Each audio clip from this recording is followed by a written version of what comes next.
కడప జిల్లా అధ్యక్షుడు శ్రీనివాస్ రెడ్డి మన వద్ద ఉన్నాడు. ప్రస్తుతం పులివెందుల జెడ్పీటీసీ అలాగే ఒంటిమిట్ట జెడ్పీటీసీకి సంబంధించిన ఎన్నికలు ఎలా జరుగుతుందో తెలుసుకునే ప్రయత్నం చేద్దాం. చెప్పండి సార్, ప్రధానంగా ఈ ఎన్నికలు చాలా ఏళ్ల తర్వాత జరుగుతున్నాయని ఒక చర్చ నడుస్తుంది. టీడీపీ వారు ప్రజాస్వామ్యయుతంగా జరుగుతున్నాయని చెప్తే అటు ప్రతిపక్షం లేదా ఏకపక్షం జరుగుతుందని చెప్తున్నారు. దీన్ని ఎలా చూస్తారు? ఎన్నికలు ప్రశాంతంగా జరగడం అంటే ఈరోజు జరుగుతున్న ఎన్నిక 40 సంవత్సరాలుగా జరిగిన ఎన్నికల అని చెప్పి వైసీపీ వాళ్ళే చెప్పాలి.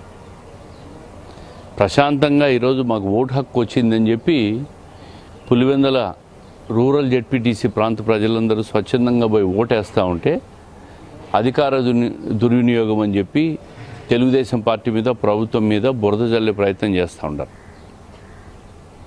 అసలు 40 ఏళ్ళుగా ఈ పులివెందుల జెడ్పీటీసీలో ఎన్నిక జరిగింది అని చెప్పి నేను అడుగుతూ ఉంటాను. గతంలో కూడా భయభ్రాంతులకు గురి చేసే నామినేషన్లు కూడా వేయకుండా ఏకపక్షం చేసుకున్నారన్న విషయం వాస్తవం కాదా? రికార్డ్స్ చెప్తాయి కదా. మరి ఈరోజు పోటీ జరుగుతూ ఉంది. పోటీలో తెలుగుదేశం వైసీపీ మాత్రమే లేదు, ఇంకా 9 మంది ఇండిపెండెంట్లు ఉన్నారు. 11 మంది పోటీ చేస్తూ ఉంటారు. అంటే ఎంత స్వేచ్ఛగా నామినేషన్ల ప్రక్రియ జరిపించాం, ఎంత స్వేచ్ఛగా ఎన్నికలు జరుగుతున్నాయి ఈరోజు అనేది ఈరోజు ఒకసారి మీరందరూ కూడా మీడియా మిత్రులు కూడా మీరు పోయి పోలింగ్ స్టేషన్ల దగ్గర పోయి అక్కడ ఎన్నికల సరళిని కూడా పరిశీలిస్తే మీకే అర్థమవుతుంది. ప్రశాంతంగా ఎన్నికలు జరుగుతూ ఉంటే వైసీపీ అనేక రకాల రాద్ధాంతం చేసింది. నిన్న మొన్న హైకోర్టులో హౌస్ మోషన్ పిటిషన్స్ అన్నీ వేసింది.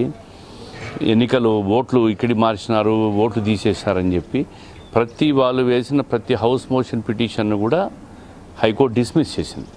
డిస్మిస్ చేసి ఈరోజు సజావుగా ఎన్నిక జరుగుతూ ఉంది, ప్రశాంతంగా జరుగుతూ ఉంది.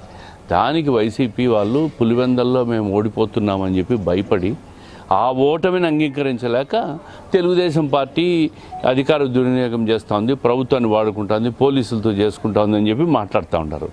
ఒక్కటే సూటి ప్రశ్నకి చెప్పాలా, 40 సంవత్సరాలుగా పులివెందుల్లో జరిగే ఎన్నిక ప్రశాంతంగా జరిగిందా, ఈరోజు జరిగిన ఎన్నిక ప్రశాంతంగా జరిగిందా అనేది వాళ్ళే చెప్పాలి. సార్, ప్రధానంగా గ్రామాల్లో అయితే ఉన్నారో కీలకంగా వైసీపీ నేతలను బైండోవర్ పేరుతో అరెస్ట్ చేశారని చెప్తున్నారు. అలాగే ఎంపీ అవినాష్ రెడ్డిని కూడా ఉదయం అరెస్ట్ చేసిన పరిస్థితి ఉంది. అందరినీ అరెస్ట్ చేసి ఏకపక్షంగా ఎన్నికలు జరుపుకుంటారని ఆరోపిస్తున్నారు.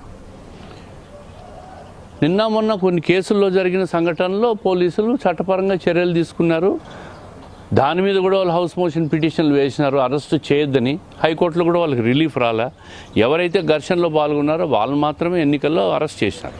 అవినాష్ రెడ్డి గారి విషయానికి వస్తే ఆయన ఉంటే తప్పకుండా లా అండ్ ఆర్డర్ సమస్య తలెత్తుతుందని ప్రివెంటివ్ అరెస్టుల పేరుతో ఆయన అరెస్ట్ చేసినారు. ఆయనతో పాటు మా ఎమ్మెల్సీ రామ్ గోపాల్ రెడ్డిని కూడా అరెస్ట్ చేసినారు. ఈరోజు ఇరు పక్షాలను కూడా అరెస్ట్ చేసినారు. రామ్ గోపాల్ రెడ్డిని అరెస్ట్ చేసిన విధానం కూడా ఒకసారి టీవీలో చూడండి. ఏకపక్షంగా జరగలే. 2 పార్టీల్లో ఉన్న ప్రధానంగా ఉన్న ఒక ఎమ్మెల్సీని, ఒక ఎంపీని, ఇద్దరిని కూడా అరెస్ట్ చేసినారు. ఏజెంట్లు